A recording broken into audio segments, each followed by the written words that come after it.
How many of you remember this? That sneaker is the #1 on my hit list right now for Valentine's Day, All-Star Weekend, just that weekend of February in general. That's cool. What about this? He really did his thing with these, and if they are not discussed when talking about the best sneakers of 2020, then that man was robbed. If you don't remember or you haven't been rocking with the channel for that long, I'm not even mad. A lot of things have changed since then, and the channel has grown tremendously. But one thing that hasn't changed, the intro. What's good, everybody? Welcome back to the channel. If it is the first time you're touching down in this channel, welcome to Small Feet, Big Heat. We talk sneakers, we talk streetwear, and everything in between. And today, we're talking about the JoeFreshGoods and New Balance 992 aged well. Unlike JFG's first 992, this collaboration does include a special box, and there are some Easter eggs worth talking about. Firstly, on the lid, there's a photo from All-Star Weekend 2020 when the Anatomy of the Heart 992 first released, and you can see on the box that wraparound line of people waiting in freezing cold Chicago weather for their chance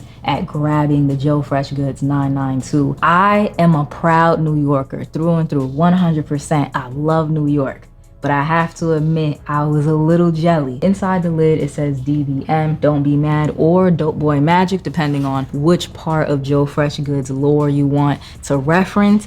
At this point, yes, JoeFreshGoods is building lore. In that original video I did, the original review for the Anatomy of the Heart 992, I said that he was a hometown hero. I have to revise that because he has far succeeded hometown hero. He is now a sneaker legend. And there's one touch on the outside of the box that leads me to believe that Joe knows the impact that he has had on sneaker culture. And it's right here on the outside corner. It says JFG made history.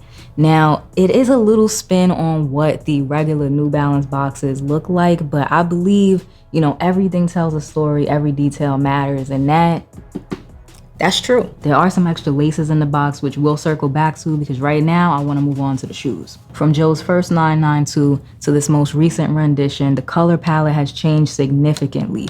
This pair uses a lot of pinks, blushes, and nudes. It's much softer than anything that we've seen from JoeFreshGoods. Pinks, nudes, and blushes make up most of the suede and mesh upper, and the suede, of course, is plush. Made in USA New Balances use really nice materials. There are some leather accents on the upper as well, near the tongue and the heel, as well as some branding hits. You have New Balance and JoeFreshGoods branding hits on the tongue and the heel of the shoe. I know a lot of people are running with this idea that if you wore this first pair for 5 years straight, it would age and fade and start to look like this newer pair here.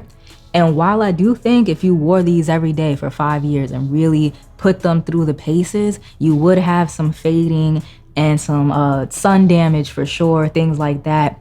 But would they look like this?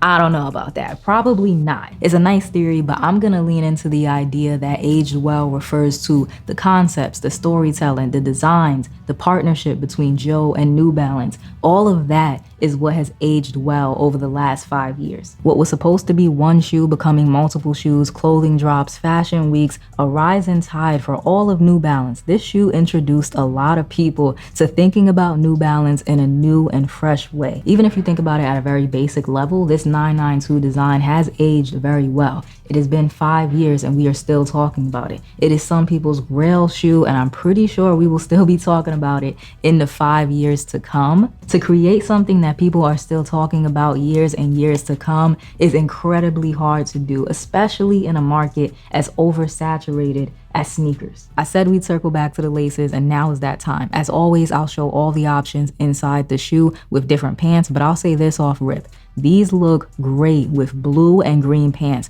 Similarly, the olive green and pale blue laces are my favorite. They add a very nice contrast to the shades of pink on the upper. As far as sizing and comfort, I did go with a 5.5 this time around. My pair of Anatomy of the Hearts is a size 6, and they were never uncomfortable, but I did feel like there was a tiny bit of wiggle room in there, and I do like a snug fitting sneaker. So this time around, I sized down. I went with a 5.5. If you have a wide foot, I would say go true to size. If you have a slim foot or a skinny foot like myself, you can probably get away with going a half size down, especially if you like a snug fitting sneaker. As far far as comfort, the 992 is the most comfortable sneaker in my collection. And I've tried Nike React, I've tried Asics Gel Light, I've tried Adidas Ultra Boost, I've tried a lot of different sneakers over the years. These are the most comfortable shoes that I've ever tried on, and they are just as comfortable today as they were the first time that I wore them, the first time that I undes'd them. And that is super important because a lot of shoes wear down over time.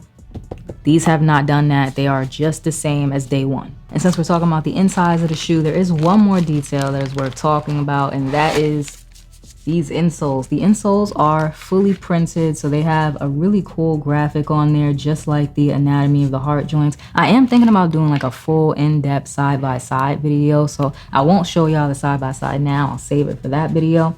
But as y'all can see, fully printed. So we talked about the shoe, we've talked about the details, we've talked about the story. Now all that's left is my final thoughts, my final impressions, and whether or not these will be staying with me. And of course they will. I will say the first pair of 992s is still my favorite. I'm sentimental about this pair for a number of reasons. JoeFreshGoods actually saw my review of this shoe and he reposted a clip of it to his Instagram story back then. So I've put in a lot of hours in this shoe. I've styled it a number of ways. Some of my favorite outfits have been made with this shoe. So yeah, I look at this shoe very fondly. There's a lot of stories around this shoe, a lot of stories that have happened wearing this shoe. So this really is one of my favorites. That being said, I'm still excited to make space in the collection for something new. I am more than looking forward to putting the hours in this pair right here. Y'all let me know down below in the comment section, what is your favorite JoeFreshGoods collaboration? As always, if you enjoyed today's video, like, comment, subscribe, show a small YouTuber some love,